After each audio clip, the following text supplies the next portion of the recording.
I've said many times my favorite therapeutic verse, Romans 8:28, all things work together for good for those who love God.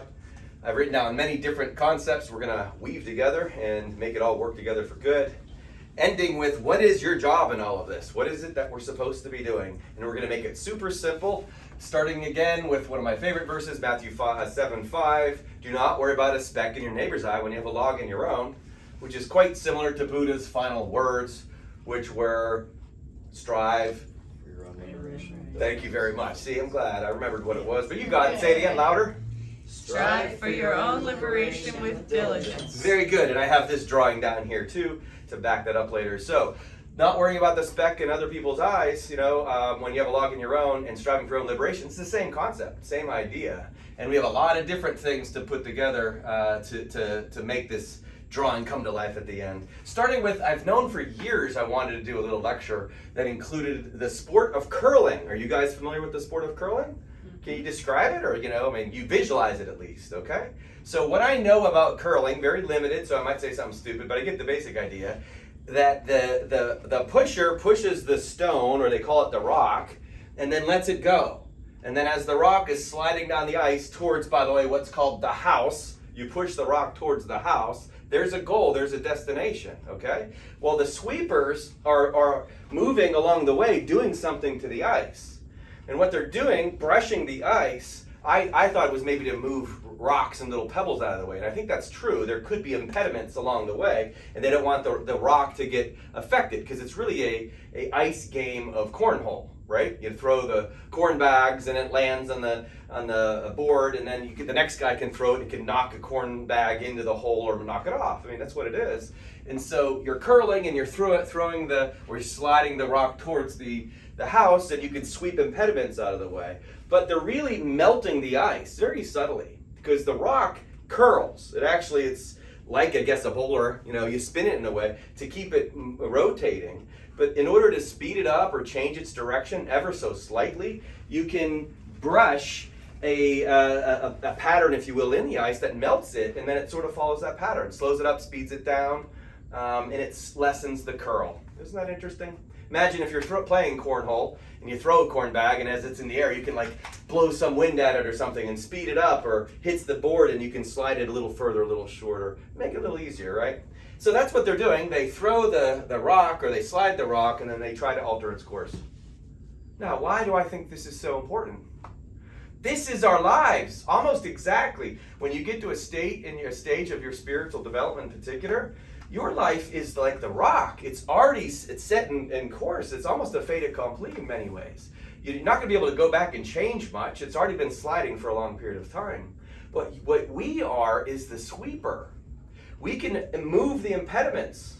Once it's going, it's going. Your life is headed in a certain direction, but you can change the direction. You can alter it. You can speed it up. You can slow it down. But if we don't remove those impediments, we really don't have much control. And it reminds me very specifically, as the sweeper is altering the course, is something from A Course in Miracles. A Course in Miracles teaches specifically that our inheritance, our natural inheritance, is love, divine love. It's grace. We all got it. We don't have to do anything for it. But we're blocked from it. We're blocked from it because we have barriers in the way. As the Course says, the Course is there to help us remove the blocks. We have blocks between us and love. And we have to remove the blocks in order to receive it. It's sort of like clouds in front of the sun. Remove the clouds, see the sun. Okay? The sun's always there, but we don't always feel it. The love, divine love, is always there, but we've got blocks in the way. And Miracle says no one can teach you love. You're going to experience it, but you experience it by removing various barriers and blocks in the way. So it's like curling.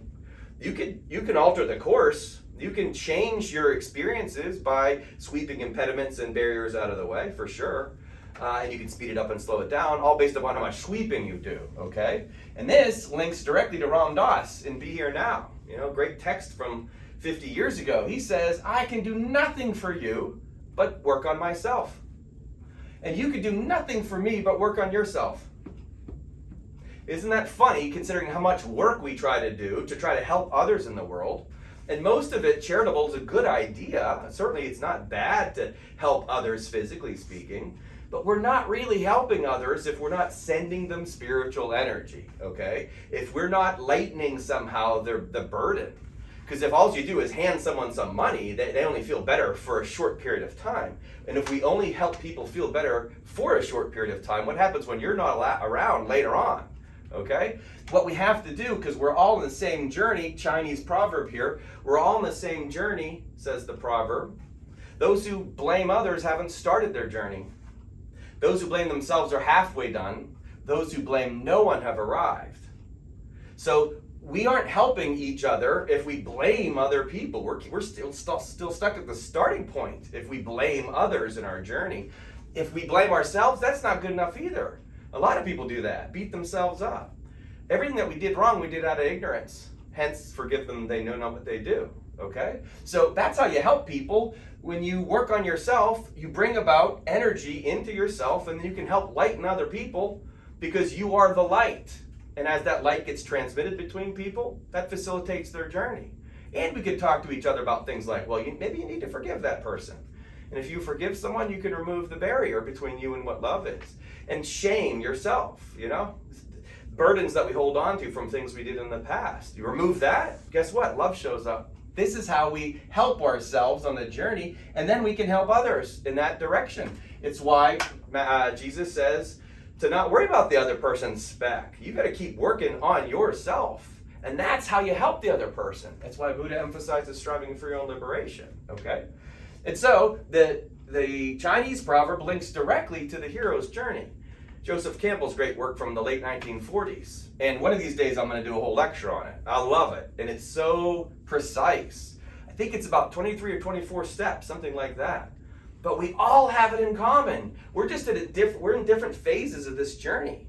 If you think of it as like 24 different grades, some people are in first grade, some second, some third, some in 17th. And that's why the world appears in disarray, because we're all in different phases of growth. Okay? And then we immediately blame someone else or get mad at someone else who might be in the third step of the hero's journey. Meanwhile, you're on step 17. You're in a completely different angle of the game. That's why the world is in such disarray. And yet all 8 billion of us are on this hero's journey together. See, part of the awareness of, or removing a barrier to the awareness of love's presence is to recognize that we're teammates. And it is oneness. We're all in this together. And if what we do is judge each other, we force each other away from each other, we push each other away from spiritual development by demanding or insisting that other people agree with our perspective alone. And there is no place for that type of demanding. It's why these teachings are to work on yourself and to do so with patience and forgiveness and mercy and not forcing things down other people's throat. Okay? So this, to me, leads to a rising tide lifts all boats. Now, I looked this one up. JFK is given credit for it. He gave a speech in 1963 in which he said that, and he gets credit for that sentence, that concept. But it really goes back thousands of years. Why? Because it's logical. You have an ocean or a lake and the water rises, everything in that on top of the surface rises too.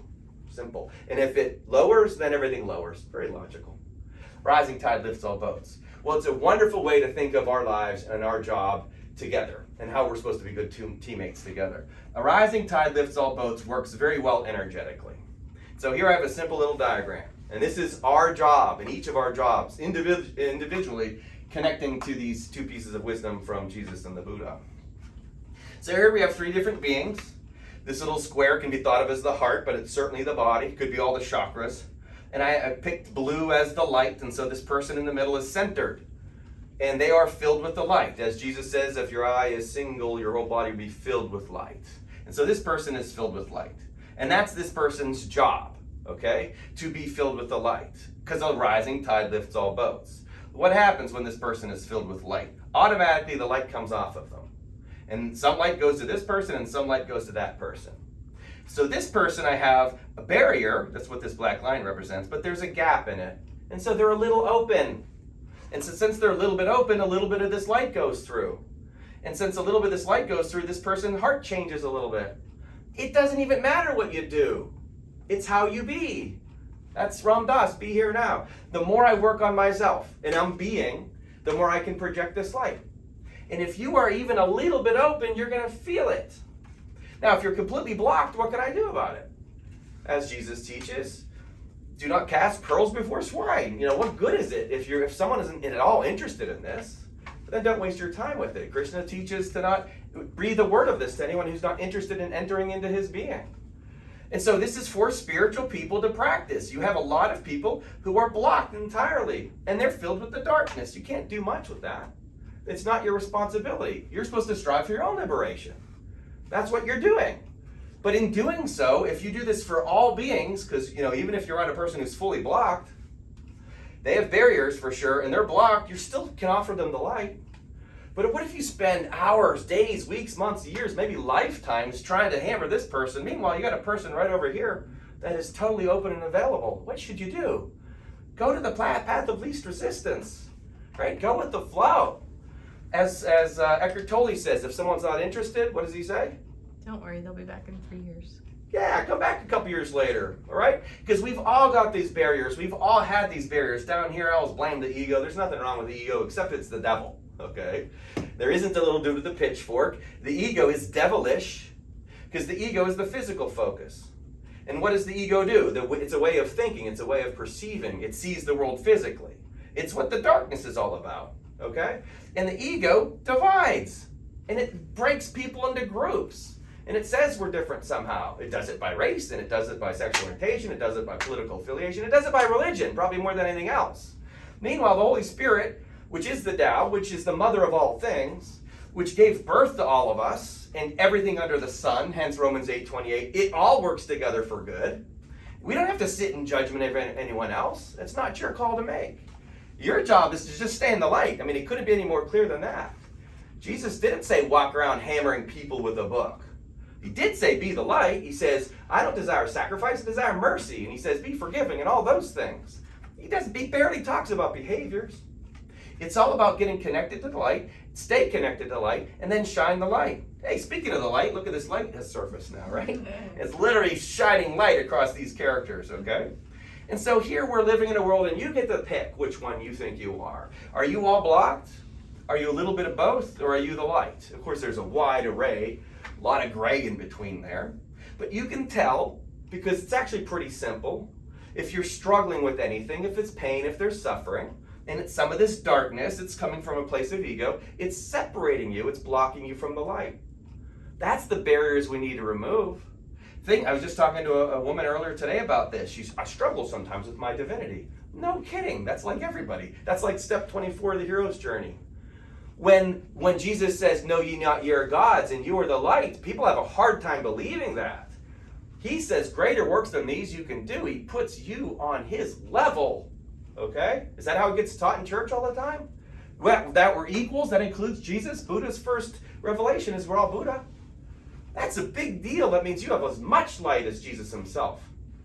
Wow, that's him saying it, not me, okay? He said it, and the fact is he is the teacher of it. He did bring the Spirit to the world, and then he spread it on everybody. He loved everybody equally.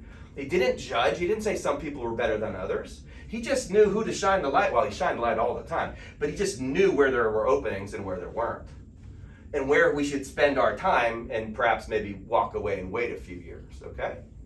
And so pulling it all together, if we want to be able to remove barriers and blocks so we can feel this presence, this is everyone, we want to do this, we do have to learn how to break holes in these barriers, okay? And it's practicing looking at other people as one. It's practicing, like the Buddha says, looking at everybody as Buddha. It's practicing recognizing that we're all the light. But it's being patient in traffic. And it is forgiving Tom Brady, right? And it's enduring our difficult circumstances. It's recognizing that everything works together. And if you dive into a text like The Hero's Journey, which I will do soon, it's stunning when you notice that we're all in different levels of that journey. And right in the middle of that journey is the dark night of the soul. And that's the deepest, darkest, most difficult place, and we have to go through it. And then, in this country, we just call it depression or something. What if it's a tremendous aspect or a part of a spiritual journey? It's a lot more than depression. We've spent a lot of time in the last several months talking about this. Depression isn't bad. Americans call it bad because we think we're supposed to be happy all the time. This isn't the place to be happy. This is a place to learn and connect to our divinity. Happiness will come and go. So will sadness. It'll come and go. We are here to remember. Religion means to remember, to reconnect. We're here to connect with that divinity. And then be the light and then spread the light. And if we have some good times along the way, great, fine. We'll appreciate that. But if we have difficult times and we keep removing these barriers, more of this light's going to come through because we endured it, because we trusted it. Okay? So, all of this stuff works together. Our lives, curling, are like rocks. They're headed in a certain direction. Very little you can do to change the big picture. For example, good luck getting younger, good luck changing things that happened in the past, good luck changing the other 7.999 billion people in the world, okay? You can't do it, but you can influence them because a rising tide lifts all boats, and we do that with spirit.